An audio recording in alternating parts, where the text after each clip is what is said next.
We were talking about Mr. Mayor and had just been given the go-ahead. Yes, we were just given the go-ahead by Jim Aubrey, the president of CBS. We put it on a Saturday morning. Turned out to be a very good show, an excellent show.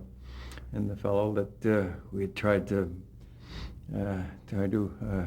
negotiate with, now, after seeing the success of Mr. Mayor, which we were then prepared to move weekdays to replace the captain, it finally dawned on him that, maybe I have to negotiate now. And we did. We negotiated a reasonable outing to the whole thing. But it was a great big silly exercise in retrospect to have to get somebody to sit down and negotiate something. And isn't that the way it is in show business? It's awful. Can you describe Mr. Mayor? Mr. Mayor was an elderly character with a mustache, and I think of Captain Kangaroo. I mean, the similarities were nothing short of amazing for some reason or other. But then we developed different characters where we had Dancing Bear over on Captain. We had Rollo the hippopotamus. And we had several other characters that performed those same functions. And when we decided to abandon Mr. Mayor because we had the combination we needed, we took a lot of those characters and brought them into Captain. And they were successful in that format, too. Surprise, surprise. As the show went on, how did it change?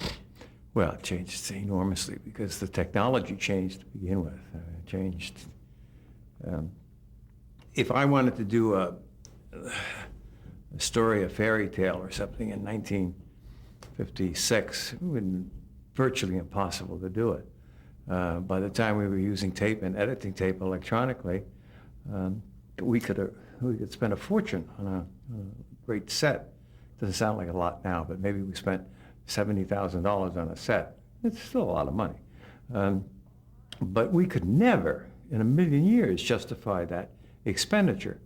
But we were able to take that set, and by making minor alterations in it here and there, we'd be able to tell maybe 5 or 6 different stories of 5 or 6 or 7 minutes each.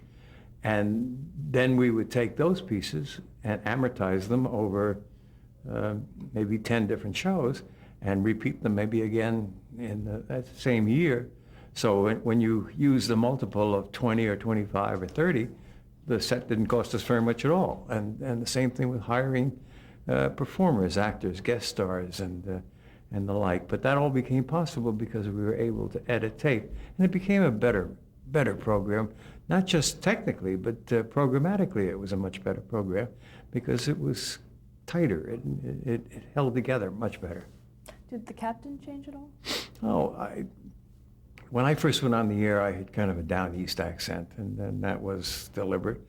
I think I forgot it on the second day, I don't know, but it eventually became me. I couldn't help that. Doing 6 hours a week, it almost certainly, because the character himself was so much me, that his characteristics, voice, and otherwise had to be me rather than something that was artificial in any way. How old were you when you started? Man. I was 12, I think, or 13, maybe. I was when I actually started Captain. I guess I was 28 years of age, and it took a lot of work to make me look 70 years of age. And it doesn't work the other way. Now that I'm 72, it doesn't. I can't look 28 anymore. I've grown into the part. Did it take less work as the years went on? Or? Not really. No, because like Little Orphan Annie, I never grew. I remained the same. So that's why we went originally to a wig. We were presumptuous. We thought we'd last long enough so that would become a problem if I didn't wear a wig. And so we wore a wig. So no matter what my age was, I didn't change, even though I did change underneath that wig. Can you talk a bit about how the show went off the air? It sort of happened in stages. Yeah, it happened in stages. It all happened when television was deregulated. When for years our greatest allies in the industry were the independent stations, the 200 or so stations of the CBS network.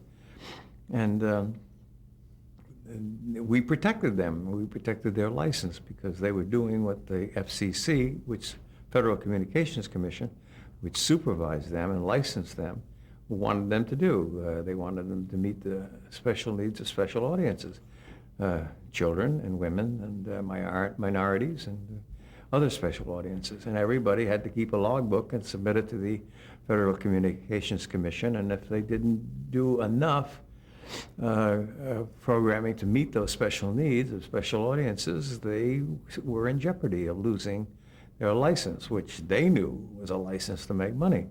It was a money machine that they were running, and so we protected them. And so anytime anybody at CBS Network said, hey, you know, maybe we could beat the Today Show if we had our way, the affiliates would say, keep your hands off our captain, don't touch him. He's very valuable to us. Then they were deregulated, and they no longer had to meet those standards, even though the wording is still there. They're not, FCC has no teeth, and they have too many other things in telecommunications to worry about nowadays.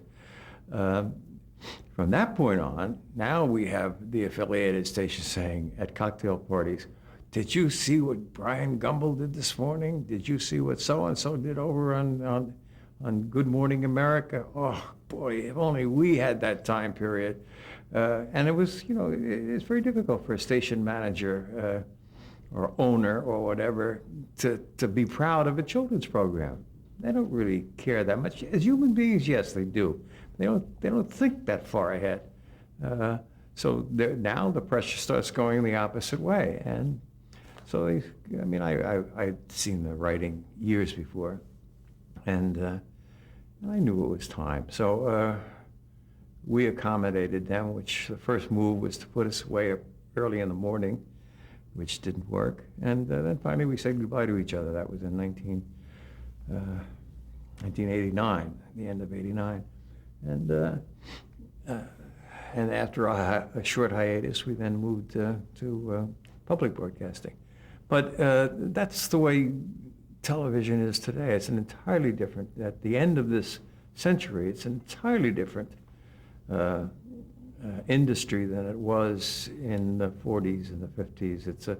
It's one great big huge runaway locomotive, a money machine, and that's the only thing really that counts in almost every case is money, money, money to the bottom line, and nobody's answerable. And the government is defenseless. They're unable. You know, the president can jawbone about the responsibility of broadcasters. It doesn't mean a thing to these people.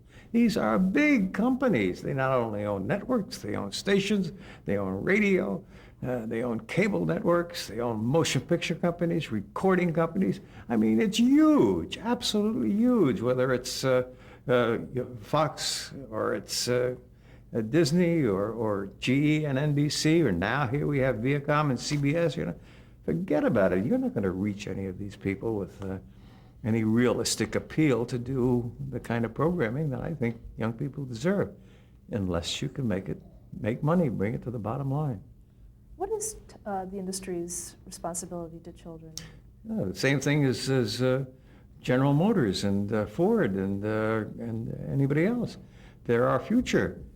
And they represent a relatively minor percentage of the nation, depending on where you draw the line, at 18 or 16 or 13 or whatever, but they represent 100% of our future.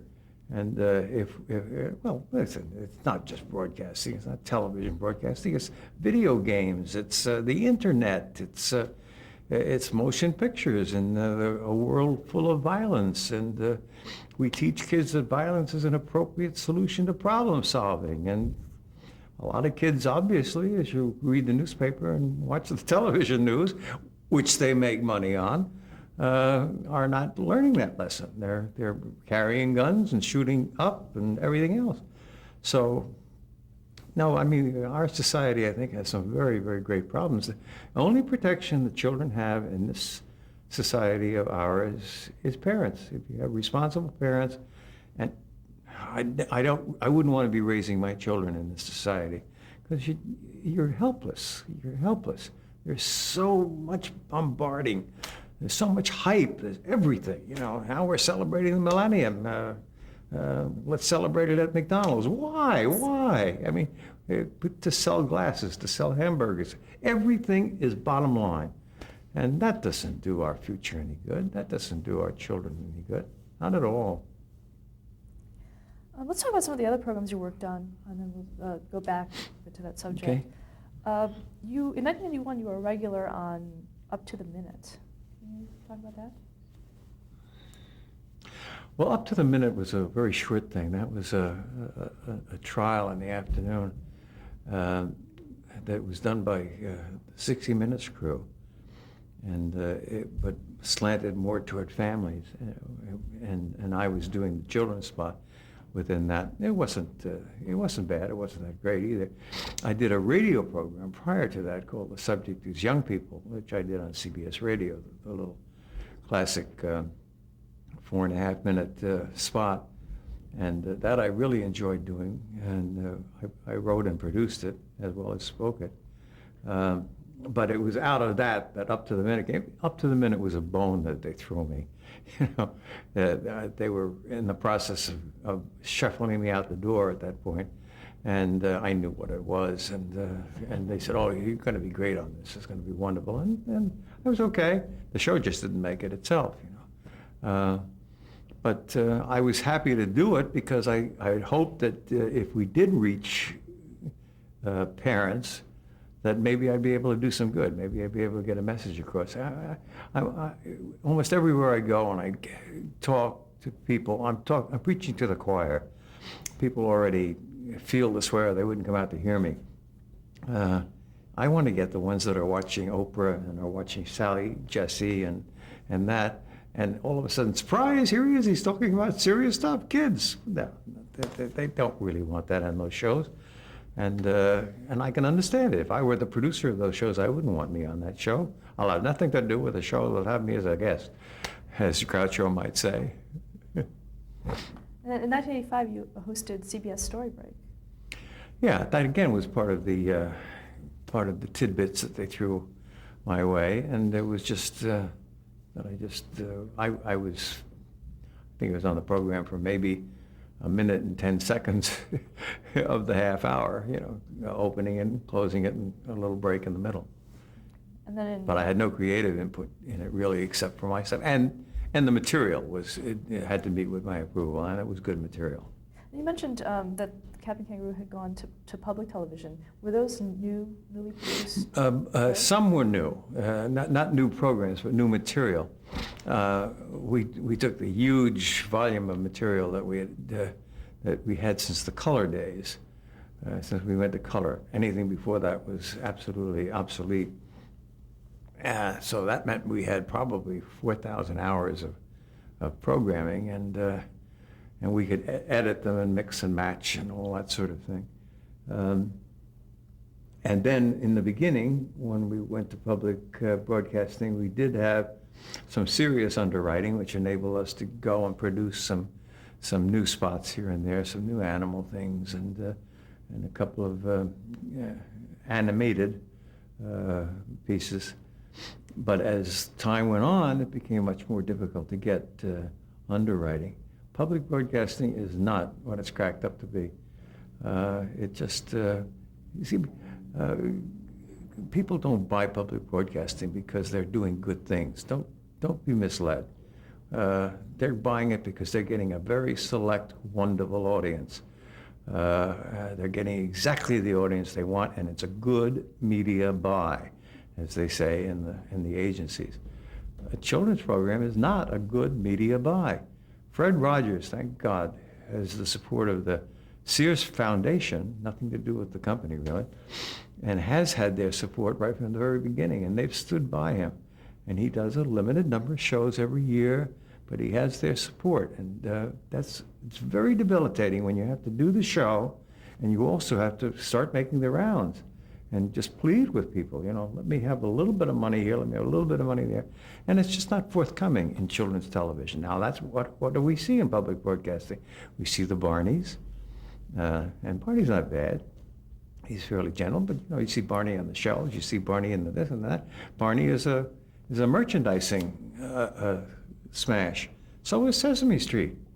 Now, does it make any difference that all that money that they earn in merchandising is going to the production budget? Maybe it does. Maybe it does. Maybe that's a valid reason for marketing to kids and exploiting kids. I personally don't believe so, but I could understand that if somebody said the money that we get doesn't go into somebody's pocket, it goes to the production schedule, to the production of the program. So, public broadcasting is no great shakes, really, as far as children's television is concerned. You also, in 1994, you appeared as Captain Kangaroo on Murphy Brown. Oh, yes. Yeah. Well, I've done a lot of guest shots over the years, yeah. It was a nice script. I liked that. It appealed to me greatly. It was because it really forwarded a message that I believed in all my life.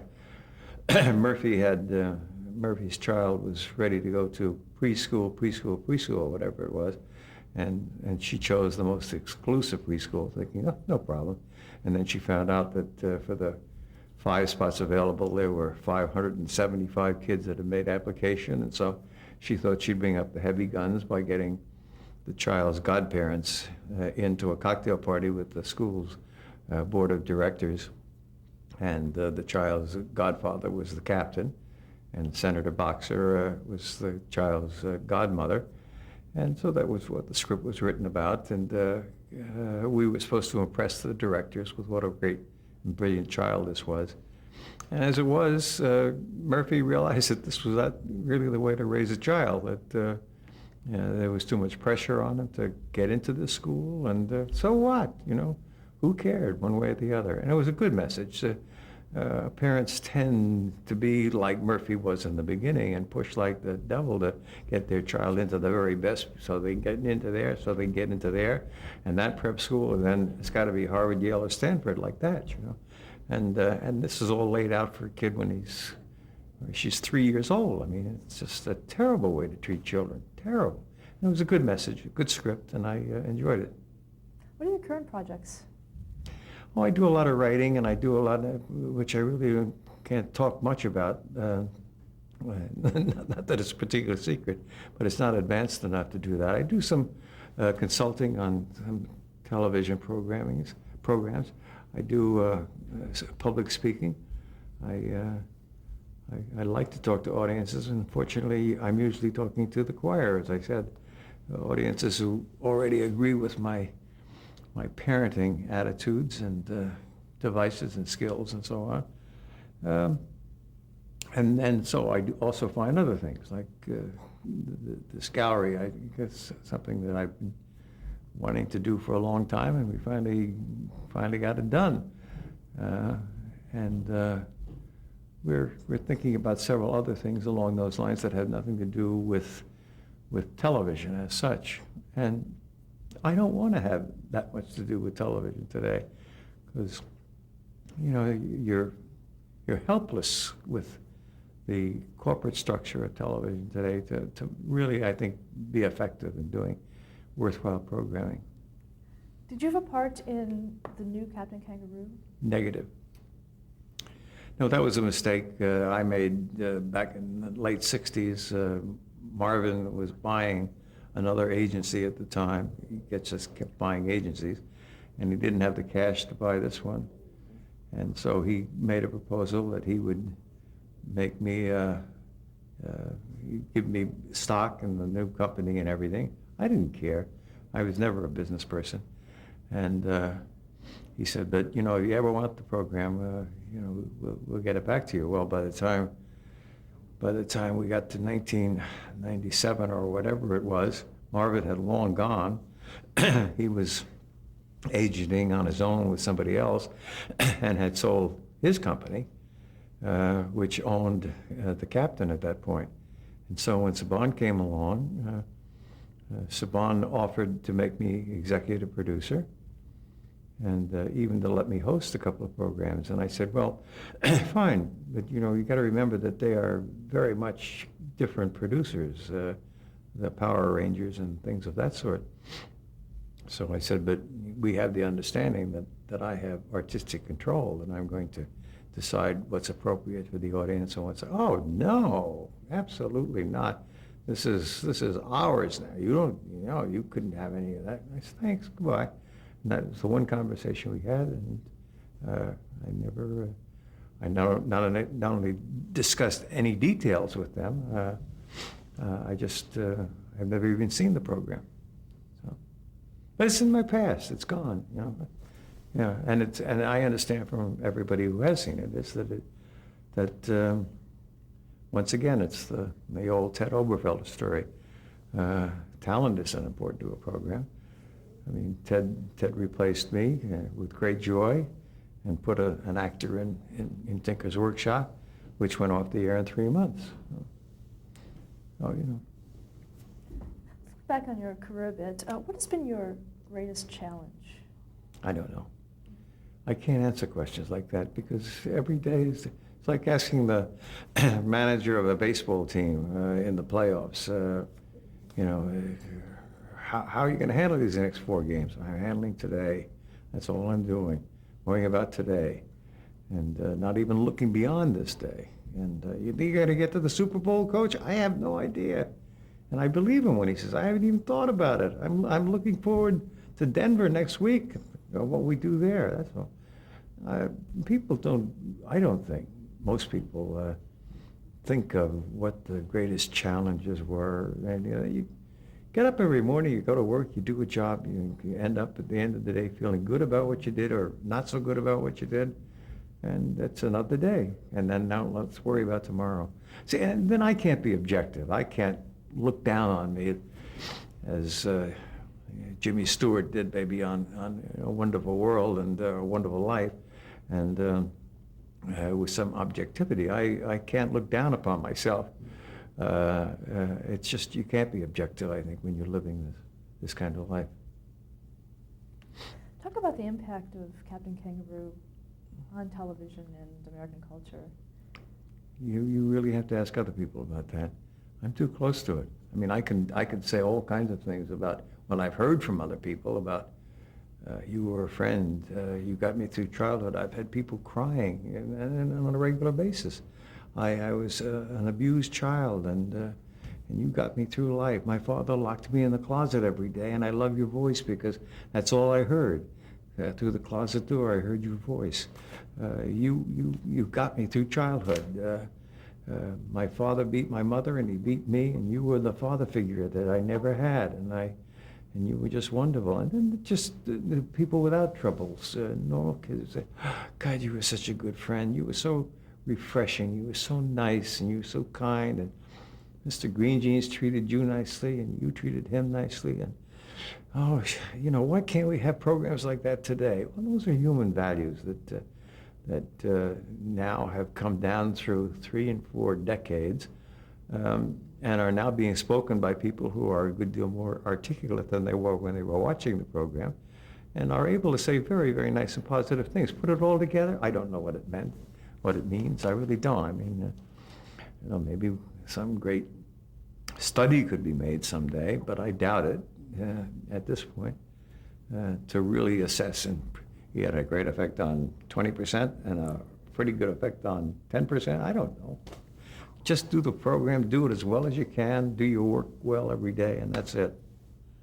What to you represents the very best of television? Everything. I find that television, of course, is not doing what it should do on a regular basis for children, generally speaking.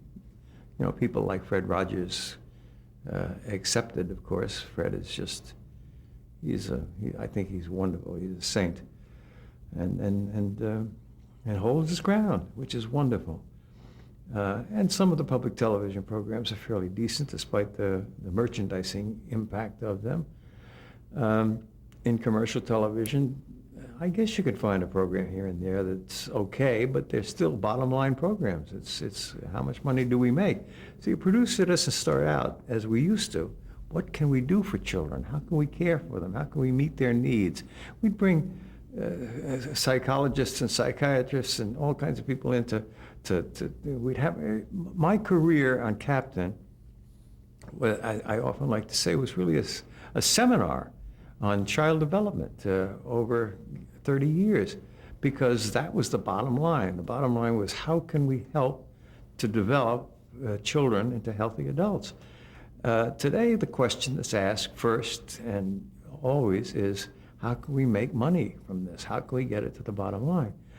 On the other hand, when I speak about television and children, I often encounter, and I do speak about it in my remarks, I often encounter the attitude that some people, we put the thing in the hall closet 3 years ago and we haven't looked at it since, and boy, our life has changed tremendously. Nonsense!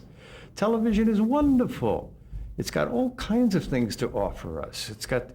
How could I have gotten through the assassination of a president with my 3 young children over a weekend? It was a wonderful catharsis. It was the greatest experience. My kids adored him and couldn't understand it. And that whole television experience made it real and helped them with the closure, with the grieving process. Disasters in space, and the occasional musical event and ballet and the wonderful stuff you do see in that respect on public broadcasting, or baseball. It's just wonderful to watch good baseball on television. You mean you're going to just toss it out? No. See, when you do that, when you put it in the hall closet and say, we won't look at it, you're saying, I'm too weak to control this device. It's technology. I say in my talks, it reminds me of when Gutenberg invented the press. We had these noblemen running around to and fro like crazy, saying, "Oh my God, my God! Now the masses are going to have access to ideas. It's going to change the world as we know it." And yes, it did change the world. And but the printing press and the telephone and the telegraph and the internet, radio, television, all of that, they're nothing but mechanical devices or technological advances, and we control them. And if we don't control them, you're the one that's at fault, not the device itself. The only reason bad programming is on television is because a lot of people watch it. Period. It's as simple as that. Did you have a mentor No. on television? No, other than Bob Smith and what he taught me mechanically, but no, I never really did have a mentor as such. No, well, there was no television before me, so who would I go to? I'd go to the Banana Man, maybe, who came out of vaudeville. How would you like to be remembered? Oh, I don't know. I don't. I really can't. Can't answer that question. I just don't know. Yeah. Everybody has individual memories of me. I know that much right now. I know that different people tell me different things, and almost always they're very positive, and I'm very happy with them. So I'll be remembered in many different ways, and that's fine. I am whatever you wanted to make me, whatever you wanted to take from me. That's fine. Well, thank you very much for sharing your story with us. My pleasure. You don't want to hear more?